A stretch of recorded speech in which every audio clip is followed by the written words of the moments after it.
आज कक्षा 8 के विद्यार्थियों के लिए है गणित का पेपर। देख रहे हैं, विषय गणित, कक्षा 8, वार्षिक परीक्षा, पूर्णांक 100, समय 2.5 घंटे, बिना कोड वाला पेपर है, बाजारू पेपर है, जीआईसी गवर्नमेंट इंटर कॉलेज का पेपर है। बहुत वायरल हो रहा है। आशा करता हूं कि यह पेपर आपके भी विद्यालय में पहुंचा होगा।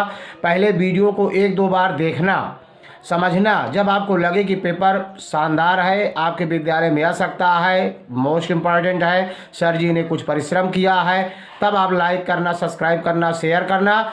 लेकिन 8 वालों आपसे रिस्पांस नहीं मिल रहा है, आपके वीडियो में व्यूज नहीं आ रहा है आपके विषय का, और 6-7 वाले तो बहुत अच्छा इंटरेस्ट ले रहे हैं। तो जल्द से जल्द आप लोग भी जुड़ जाइए, पेपर का शेयर करिए। सीधे अपने प्रश्न पत्र पर आते हैं। पहला है, सभी प्रश्न करना अनिवार्य है। अति लघुत्तरीय प्रश्न सभी प्रश्न करने हैं। पहला है 8, 5, 9, 8, 8, 7, 8, 10, 8 का बहुलक। तो आप जानते हैं बहुलक जिस पद की बारंबारता सबसे अधिक होती है, कौन सा अंक सबसे ज़्यादा आया है? 8। 1, 2, 3, 4, 5 बार 8 आया है, तो इसका बहुलक 8 होगा। जो गिनती बार बार आया होगा, सबसे ज़्यादा बार आया होगा, वही बहुलक होता है, तो इसका बहुलक 8 होगा। दूसरा 16x घाते 2 ऋण 25 का गुणनखंड। देख रहे हैं ना, हल किया गया है। 16 घाते 2 ऋण 25 का गुणनखंड a² - b² के सूत्र में रखा गया है।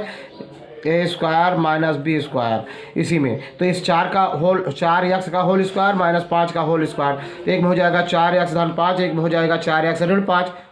ठीक। दूसरा क्वेश्चन है, तीसरा इसका है 8x² yz में 2xy से भाग दीजिए। तो भाग दिया गया है, देख लीजिए, बटे 2xy कर दिया गया है। तो 2 चौको 8, x घाते 2 बार है, नीचे 1 बार है, कट जाएगा, केवल x बचेगा, y से y कैंसिल हो जाएगा, z बचेगा, तो 4x z बचेगा भाग देने पर। चौथा क्वेश्चन है, परिमेय संख्या 13/17 का वर्ग ज्ञात कीजिए। वर्ग करना है, अर्थात 13/17 का वर्ग 13/17 घाते 2, 13 × 13/17 × 17, 13 में 169, 17 में 289, तो 169/289। अगला क्वेश्चन है, कह रहा है ऋण 343 × 512 घाते 1/3 का मान ज्ञात कीजिए। 1/3 का मतलब होता है इसका घनमूल निकालना है। तो इसका घनमूल कैसे निकालेंगे? ऋण 343 × 512 पूरे का ब्रैकेट बंद गुणे 1/3, या इसको लिख सकते हैं घनमूल के अंदर ऋण 343 × 512। 343 का खंड करेंगे तो ऋण 7 × ऋण 7 × ऋण 7 3 बार हो जाएगा, और इसका करेंगे 2 घाते 3 × 2 घाते 3 × 2 घाते 3, अर्थात 8 का 5 बार गुणा 3 बार गुणा करेंगे तो 512 आ जाएगा। तो 8 का खंड किया गया है तीनों बार, तो इसका घनमूल निकालेंगे 7, और इसका निकालेंगे 3 बार, 2 × 2 × 2, तो 2 दूनी 4 दूनी 8 सते 56, ऋण 56 इसका घनमूल होगा। कहने का मतलब हुआ इसका मान कितना होगा? ऋण 56। अगला है प्रथम 5 अभाज्य संख्याओं का माध्य। माध्य का मतलब हम समांतर माध्य बता रहे हैं, समांतर माध्य। तो 1, 2, 3, 5, 8 का अभाज्य संख्याएं हैं, 1, 2, 3, 5, 7 ये अभाज्य संख्याएं। तो इनका जोड़ कितना होगा? समांतर माध्य बराबर होता है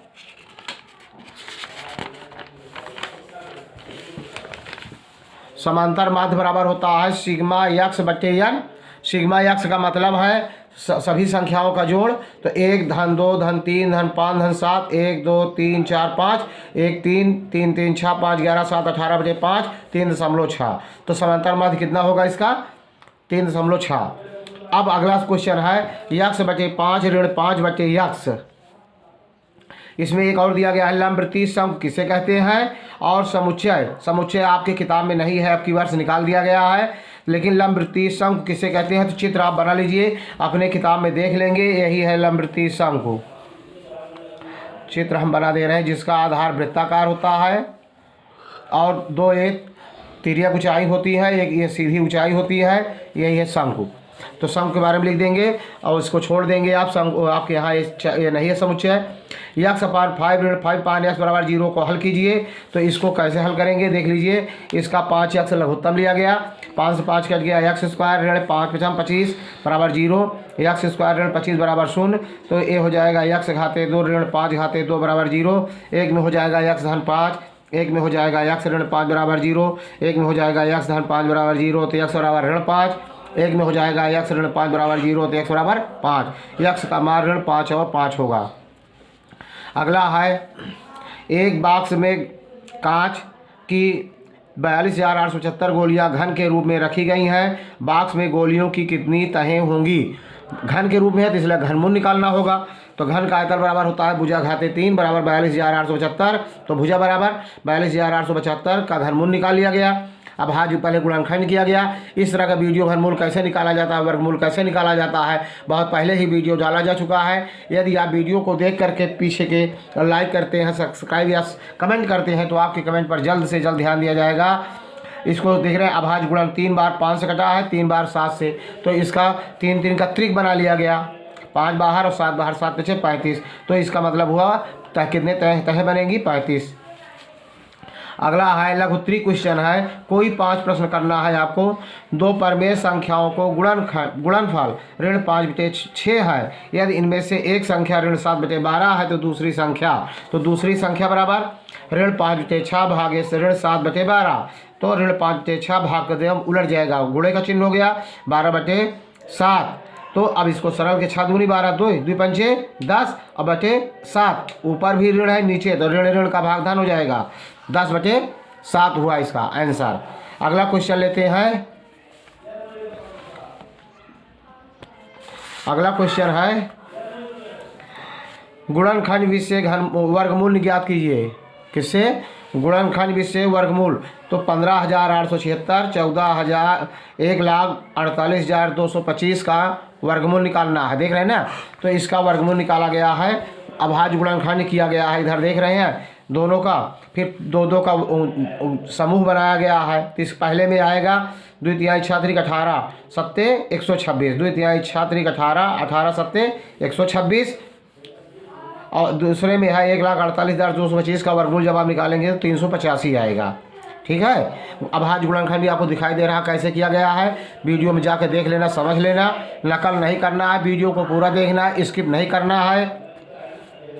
आगे देख रहे हैं अगला क्वेश्चन है PTO प्लीज टर्न ओवर, मतलब पेपर पलटा जा रहा है। अगला क्वेश्चन लेते हैं 7x - 5y = 6 तथा और xy बराबर 9। तो 343 घाते 3 ऋण 125 y घाते 3 का मान ज्ञात कीजिए। इसके लिए लिखेंगे 7x ऋण 5y बराबर 6 और xy बराबर 9 हो तो 343 घाते x ऋण 125 y घाते 3 का मान बताओ। तो 1 बराबर 6 दोनों पक्षों का घन करने पर, तो ये हो जाएगा a³ - b³ - 3ab ब्रैकेट के अंदर a - b के सूत्र में रख दिया गया है। मतलब पहले पद का घन ऋण दूसरे पद का घन ऋण 3 गुणे पहला पद गुणे दूसरा पद ब्रैकेट के अंदर 6 छंग 36 छक्का 216 हल कर लिया गया। देख रहे हैं ना, यहाँ पर 7 का 3 बार गुणा करेंगे 343 घाते 3 ऋण 125 y घाते 3 ऋण 7 गुणे 5 किया गया 7 बचे 35।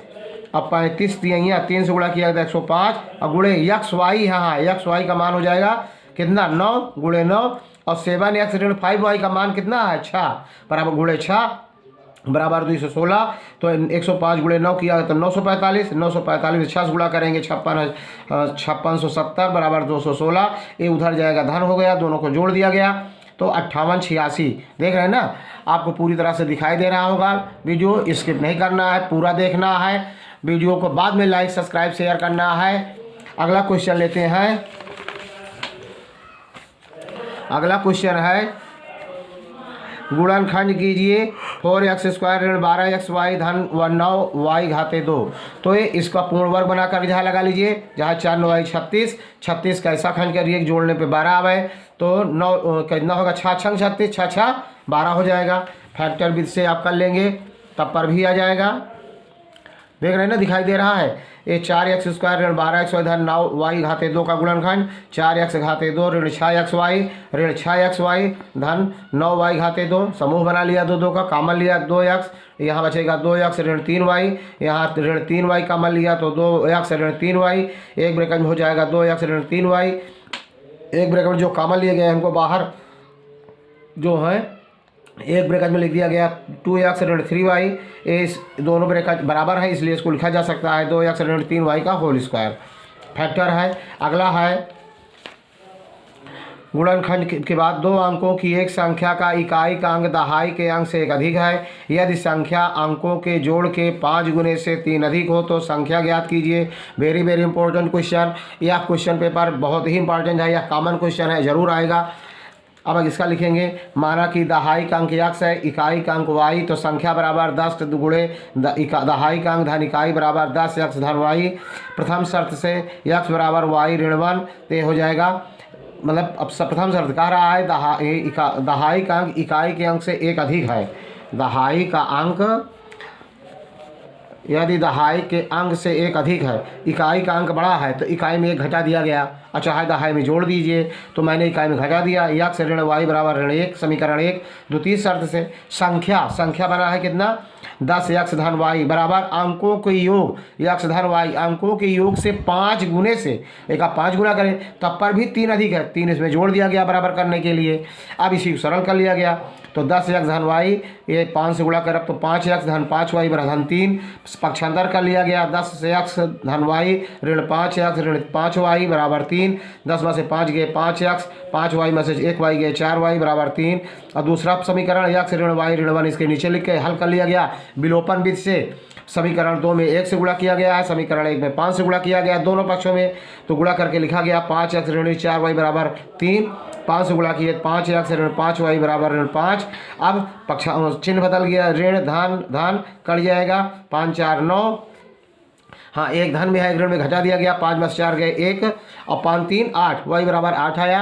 अब y का मान समीकरण 1 में रखने पर, तो समीकरण 1 क्या था, x ऋण y बराबर ऋण 1, तो x का मान 8 आया, x ऋण y का मान 8 आया है बराबर ऋण 1, तो x बराबर 8, 1 ऋण 1 उधर जाएगा तो ये धन 8, 8 में से 1 गए 7, संख्या बराबर 10 गुणे 7 धन 8, 10 सते 70 8 78, संख्या बना 78। इसकी उत्तर की जांच कर लीजिए। 7 में 8, अगर दहाई इकाई का अंक एक बड़ा है तो 8 है, 8 में 7 घटाएंगे 1 है, मतलब अंतर 1 का है। इकाई का अंक दहाई के अंक से 1 अधिक है। दूसरा शर्त, यदि अंकों का योग करेंगे 8 7 15, संख्या अंकों के 5 गुने से, 15 का 5 गुना 15 पचे 75, 3 अधिक है। 75 में कितना जोड़े कि 78 हो जाए, 3 अधिक है। हमारा आंसर उत्तर की जांच करने से सही है, इसलिए राइट लिख दिया गया। अगला है क्वेश्चन लेते हैं, इसमें से अगला क्वेश्चन है, इसको मैंने छोड़ दिया है, रेखा गणित का सवाल है देख लेंगे, लेकिन को 4 क्वेश्चन करना था इसलिए मैंने सब हल कर दिया है, ठीक है। अगला क्वेश्चन है दीर्घ उत्तरी के कि यदि 2 वर्ष में इसमें कितना खंड, कोई 3 खंड करना है, तो मैंने इसको हल किया है, इसको अपना देख रहे हैं पढ़ लेंगे जो मैंने हल किया है। एक वृत्त में एक 8 सेंटीमीटर लंबी जीवा खींची गई है, 8 सेंटीमीटर लंबी, जिसकी केंद्र से दूरी 3 सेंटीमीटर है। इस वृत्त में खींची गई एक अन्य जीवा की लंबाई ज्ञात कीजिए जिसकी केंद्र से दूरी 4 सेंटीमीटर है। तो अब इसको देख लीजिए, चित्र बनाया है मैंने। ए वृत्त का केंद्र O है और ए बी पहली जीवा है जिसकी केंद्र से दूरी 3 सेंटीमीटर है, ठीक। और इस जीवा की लंबाई 8 है। तो केंद्र के से जीवा पर डाला गया लंब जीवा को समद्विभाजित करता है। तो OA बराबर OA वृत्त की त्रिज्या है, और O यहाँ लिख दिया गया है, यम मैंने लिखा है, OM बराबर 3 सेंटीमीटर, केंद्र से जीवा की दूरी 3 सेंटीमीटर है। तो ये क्या है, OA हमको निकालना है वृत्त की त्रिज्या। तो लंब का वर्ग धन आधार का वर्ग, तो 3 का वर्ग धन 4 का वर्ग, तो 3 त्रिका 9, 4 चौक 16 9 25, 25 का वर्गमूल 5, त्रिज्या इसका कितना हुआ 5। अब दूसरी जीवा मैंने यहाँ खींचा है CD, और इसका केंद्र से दूरी कितना दिया गया है, निकालना है आपको कि दिया गया है, जिसकी दूरी 4 है। तो यहाँ से यहाँ तक की दूरी ON माने दूसरी जीवा का केंद्र से दूसरे जीवा पर डाला गया लंब जीवा को भी समद्विभाजित करेगा। तो इसकी दूरी हमें जो दिया गया है मतलब 4, तो ON 4 है, तो 4 लिख दिया गया। अब CN बराबर 5, ये त्रिज्या का वर्ग 5 हमें पता है, चाहे OA लिखिए चाहे OC, ये त्रिज्या है दोनों। तो 5 का वर्ग ऋण 4 का वर्ग, 5 में 25, 4 चौक 16, 25 में 16 गए 9, 9 का वर्गमूल 3। तो यहाँ तक CN का मान कितना आया 3। अब पूरी दूरी CD दूसरी जीवा होगी, 3 गुणे 2 बराबर 6, त्रिज्या जीवा कितना हुआ 6। कहने का मतलब है जीवा केंद्र से जितना दूरी होती जाएगी उतनी वो छोटी होती जाएगी। तो दूसरे जीवा की लंबाई 6 सेंटीमीटर होगी। अगला क्वेश्चन लेते हैं, हल कीजिए तथा उत्तर की जांच कीजिए। 16x² धन 24x धन 9 बराबर 0। एक गुणनखंड है, 16 गुणे 9 करिए, 16 9 144। 144 का ऐसा दो भागों में बांटिए, जोड़ने पर 24 आए तो 12 बराबर हमें 144, 12 12 24 हो जाएगा। इसका आंसर है 12। सवाल लिखा गया है या लिख दिया गया 16x² धन 12x धन 12x धन 9 बराबर 0। अब दो दो का समूह बना लिया गया, इन दोनों में समूह में 4x का मान लिया गया, 4x धन 3, यहाँ 3 का मान लिया गया, 3 4 12, 4x धन 3 बराबर 0। एक में हो गया 4 धन 3, 4x धन 3, एक में हो गया 4x धन 3 बराबर 0। तो 4x धन 3 का होल स्क्वायर बराबर 0, तो 4x धन 3 बराबर 0, तो 4x बराबर ऋण 3, तो x बराबर ऋण 4/3। x का मान 4/3, लेकिन अगर उत्तर की जांच करते हैं तो 16 गुणे ऋण 3/4 घाते 2, x² का मान लिख दिया गया, धन 24 गुणे ऋण 3/4 धन 9। अब इसी को हल कर रहे हैं, अगर 0 आ जाए जान लीजिए सही है। 16 गुणे ऋण 3/9 का 3/4 का वर्ग करेंगे, 3 3 9/16, 16 16 कट गया 5, ये हो जाएगा 4 6 24, 6 3 18, 18 में से 9 घटा देंगे तो ऋण 9, एक बार धन 9 है, फिर ऋण 9 बराबर 0। मतलब राइट लेफ्ट हैंड साइड बराबर राइट हैंड साइड है, मतलब दोनों पक्ष बराबर हैं, इसलिए हमारा क्वेश्चन सही है। अगला क्वेश्चन लेते हैं। एक पिता की आयु 10 वर्ष पहले आयु अपने पुत्र की आयु की 3 गुनी थी। 10 वर्ष बाद पिता की आयु अपने पुत्र की आयु की 2 गुनी हो जाएगी। पिता और पुत्र की वर्तमान आयु ज्ञात कीजिए। वेरी वेरी इंपॉर्टेंट क्वेश्चन जरूर आएगा आपके यहाँ, ध्यान देना। अगला क्वेश्चन एक इसका हल देख लीजिए। इसका हल देखिए पूरा। माना कि पिता की वर्तमान आयु x वर्ष तथा पुत्र की वर्तमान आयु y वर्ष। तो 10 वर्ष पहले, प्रथम शर्त से 10 वर्ष पहले दोनों की आयु x - 10 पहले पूछेगा तो घटा दिया जाएगा, बराबर y - 10। तो कह रहा है पिता की आयु पुत्र की आयु की 3 गुनी थी, अर्थात पिता 3 गुना ज़्यादा थे। तो पुत्र वाले में 3 से गुणा कर दीजिए और जहाँ पिता वाले में 3 से भाग दे दीजिए बराबर करने के लिए। तो मैंने पुत्र वाले में 3 से गुणा कर दिया है। तो x - 10 3 से गुणा करेंगे 3x - 10 यही 30, पक्षांतर कर लेंगे। x - 3y बराबर ऋण 30, ऋण 10 उधर जाएगा धन 10, x ऋण 3y बराबर 3 + 10 गए ऋण 20। समीकरण 1। द्वितीय शर्त से 10 वर्ष बाद दोनों की उम्र, तो x + 10 बराबर y + 10। कह रहा है 10 वर्ष बाद पिता की आयु पुत्र की आयु की दूनी रह जाएगी, अर्थात पिता की आयु दुगनी हो जाएगी। तो दोना है, पुत्र वाले में 2 से गुणा कर दिया गया। तो x + 10 बराबर 2y, 10 दूना 20, पक्षांतर करेंगे x - 2y 20 ऋण 10, तो x - 2y 20 + 10 गए 10, तो x अब नीचे है समीकरण 2 बन गया, x - 2y बराबर 10। और पहला समीकरण बनाए थे x - 3y बराबर ऋण 20। तो अब दोनों समीकरण चिन्ह बदल दिया गया, ऋण धन धन, मतलब समीकरण 2 से समीकरण 1 को घटा दिया गया। तो x वाला गुणांक बराबर है, कट जाएगा। 3y में से 2y घटाएंगे 1y आएगा, 20 30, y का मान 30 आया। y का मान समीकरण 1 में रखने पर x - 3y बराबर -20, x - 3 × 30 बराबर -20 मान रखा गया है। अब x 30 तिहाई 90, x ऋण 90 बराबर ऋण 20, तो x बराबर ऋण 20 और माइनस 90 उधर है धन 90, 90 में से 20 गए 70, x बराबर 70। पिता की आयु 70 वर्ष, पुत्र की आयु 30 वर्ष। उत्तर की जांच करते हैं। 10 वर्ष पहले तो 70 में 10 घटा दीजिए, और 10 वर्ष पहले उनका भी पुत्र वाले में घटा दीजिए। 30 में 10 घटाइए 20 आएगा, 70 में 10 घटाइए 30 आएगा। तो 20 30 का कई गुना है, 60 20 का कई गुना है, 3 गुना है। तो पिता की आयु 3 गुना था पहले में शर्त में, सही है। 60 3 गुना है। दूसरा जांच, 10 वर्ष बाद 70 में 10 जोड़िए, बात कह रहा है तो जोड़ दीजिए, 70 10 80, और उनमें भी 30 में 10 जोड़ दिए 40। पिता की आयु 10 वर्ष बाद पुत्र की आयु की 80 और 40 का अनुपात है, कई गुना है, दुगुना रह जाएगी। तो 40 80 का कई गुना है, 80 40 का कई गुना है, 2 गुना। उत्तर सही है। यदि वीडियो अच्छा लगा हो तो लाइक करना, सब्सक्राइब करना, शेयर करना। जय हिंद जय भारत।